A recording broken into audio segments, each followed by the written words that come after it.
Tá? Tá bom? Tá. Mas come o seu nhoque de polvo. Ah, mãe, tá bom.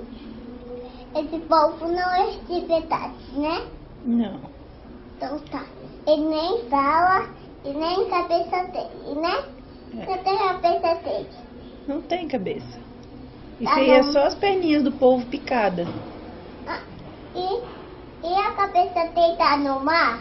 Tá lá na peixaria. O monstro cortou assim. Cortou. Por quê? Pra gente poder comer, porque senão a gente ia ter que engolir inteiro. Mas por quê? É pra comer, amor. Igual corta o boi, corta a galinha. Ah, a carinha ninguém come também. Ninguém come a galinha? É os animais. É? É.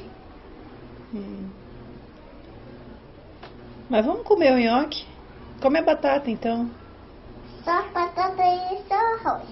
Tá, Nem polvo é os animais. tá bom. Todos esses são os animais. Peixe é os animais.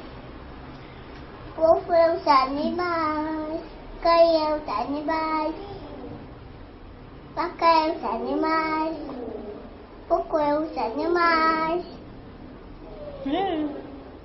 Então, quando a gente comer os animais, eles morrem. É. Por quê?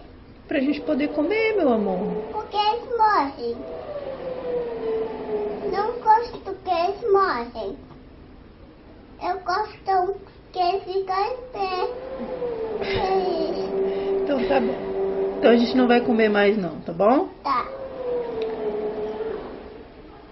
Esses animais tem que cuidar deles, não comer.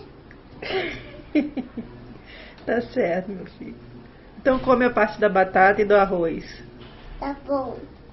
Por que você tá sonhando? Não tô chorando, não. Ah, Eu tô emocionada com você. eu tô fazendo uma coisa saindo. Então come. Não precisa comer o polvo, não, tá? Tá bom.